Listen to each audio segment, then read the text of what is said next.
Good evening. Come fly with me tonight as we take off into the night skies over Toronto. We're hopping across the Atlantic Ocean tonight with Westjet as the Canadian airline works to build its international network on the backs of its narrow-body fleet. The ticket prices are low on this route, but just what is the passenger experience like? Come fly with me tonight in Westjet Premium as I try out this product in my goal of linking adventures. Tonight we start our journey at Toronto Pearson Airport, where we will board a Westjet 737 MAX 8. After takeoff, we'll fly for around 8 hours tonight before finally landing across the ocean in Dublin, Ireland, where I will have an overnight stopover before continuing on to the next part of my adventure. Following a short 3 flights in from Nashville, yes, you heard that right, but we'll get back to that later, I found myself in Toronto Pearson Airport with 4 hours to spare before boarding tonight's flight. After wandering the halls for a few minutes, I went looking for a lounge to lay low. Tonight, we're in luck because we're flying Westjet Premium, and our ticket includes access to the Plaza Premium Lounge in Terminal 3. This lounge services only the international departures from Terminal 3 at Pearson, so transborder flights to the US and domestic Canadian flights aren't serviced here. The lounge itself was very clean with a good food selection and a modest drink selection. I will say, though, that one flaw in this lounge is that the seating was at a premium. Since this is one of 2 lounges servicing international departures in Terminal 3, large portions of the lounge were reserved by Etihad and British Airways. So if you're departing late in the evening, you may just want to get here a little earlier to snag a seat for yourself. Before too long, it was time to head down the jet bridge and board tonight's Trans-Atlantic Narrowbody flight. Westjet Premium on this route uses the exact same seats as domestic first-class flights do in the United States. So while a transatlantic flight, it does not feature the lie-flat seats in this cabin. That said, it also doesn't feature transatlantic business class or even premium economy prices. But we'll get back to that later. On the transatlantic 737 flights, Westjet offers 12 premium seats arranged in a 2-2 configuration across all of its 737 models. These seats offer a full 38 inches of seat pitch, 20 inches of seat width, and recline 5 inches. Behind the premium cabin, Westjet also has 156 seats in 26 rows laid out in a 3-3 configuration. On first impression, these seats are pretty plush for a recliner seat of this type. I absolutely love the Westjet teal and blue colored seat. I also have to hand it to Westjet. Although using a plane that was likely purchased with domestic routes in mind, the crew took the time to lay out blankets, pillows, and water bottles at each seat. It's certainly a nice touch. As far as space goes, this seat had plenty of space for me to stretch out my long legs lengthwise. I felt perfectly comfortable stretching out my 6'2" or 188 centimeter body. Width-wise, I felt like I had plenty of room for my 24-inch or 61 centimeter wide shoulders. That is certainly one feature I like about this seat over some wide-body premium economy seats. Often, airlines take some width out of the armrest to squeeze in an extra seat. In the case of this product, I had plenty of room between myself and my seat neighbor, and didn't feel squeezed for space at all. Amenity-wise, this seat is pretty basic. It has your standard universal plug and USB socket in the armrest. It also has a tray table that folds out of the armrest, featuring a 50-50 split for drinks, or, if you're really feeling it, a complete meal service.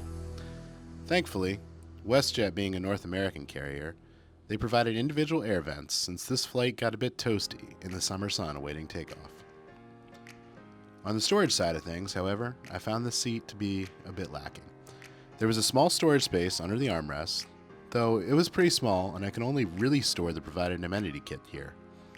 In addition to that, there was the seat back pocket which had enough space for headphones and my tablet, which, as it would turn out, is needed since these seats lack seat back entertainment screens. There's also a small notch at the top of the seat for the safety materials provided by the airline. Following a quick safety demonstration, we pushed back from the gate and made our way out towards the runway of Toronto Pearson Airport. I will say that on most other premium economy products that I've been on, most airlines do at least offer some sort of pre-departure beverage service in the premium cabin, while the planes wait on paperwork and clearance. Westjet, however, did not offer us anything other than the water bottles that we were provided at our seats prior to takeoff. Once airborne, cabin crew offered warm towels to start in-flight service prior to serving drinks. It's a premium touch that I always enjoy on any flight. For drink service, I chose to drink sparkling wine tonight. I really love the attention to detail that went into the presentation of the individualized bottle of wine that Westjet presented me with tonight.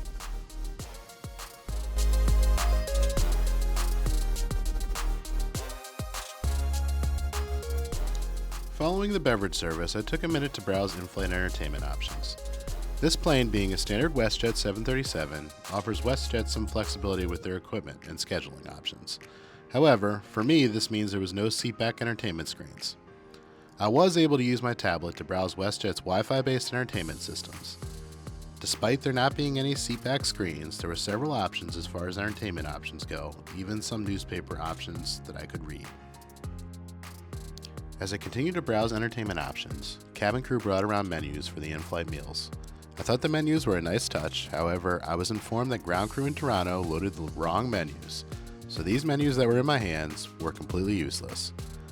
I was offered a light snack before I settled in for the night. The snack itself was unimaginative and really was not all that great.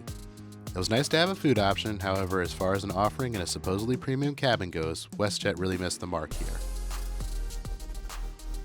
I took some time to attempt to browse entertainment again following my snack, but found that difficult with no place to really hold my tablet. It would be nice if Westjet had seat back device holders like some other airlines do in their standard seats. Eventually I settled in and placed my tablet on a tray table before I tried to get some sleep. My attempt to get some sleep, however, was a bit hindered by the proximity of the galley. This being a narrow-body plane, the galley is right next to all of the rows, and the entire flight I had to deal with both the light from the galley and the loud chatting of the cabin crew.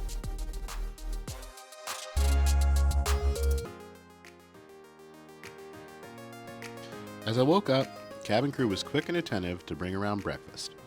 Breakfast I thought was much better than the previous night's snack. The omelet was actually rather fresh, and the fruit, while scarce, was very fresh as well.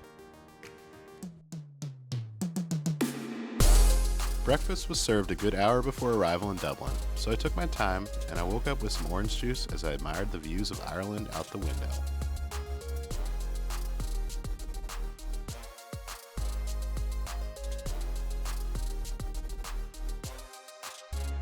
The lavatory on this 737 flight, though nothing special, remained clean throughout the entire flight.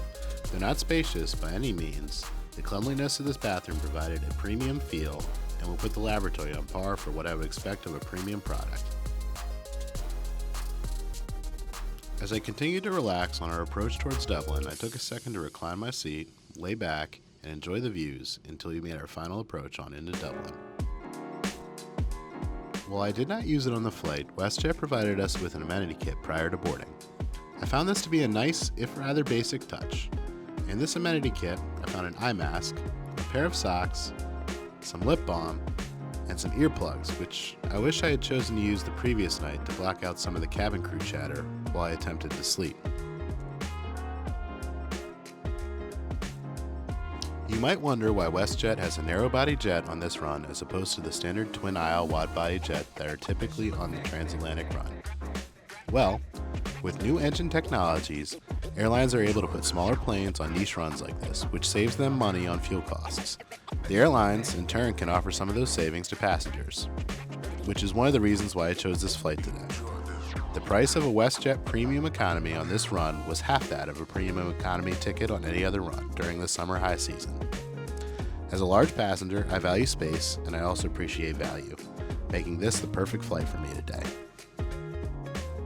So was this flight worth it in the long run? Well, for me, I use this flight as the backbone of a longer trip I'm taking to Norway.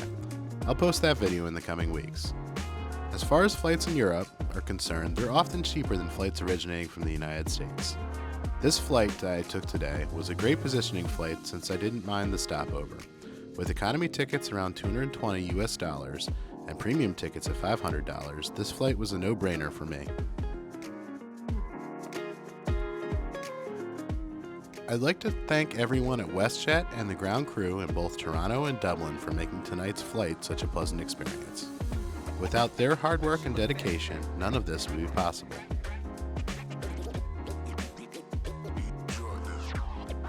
Thank you for coming along with me. If you liked today's video, don't forget to like and subscribe to follow along as I bring you more flight videos, including the rest of my trip to Norway. Until I see you next time, so long, and I'll see you in the skies.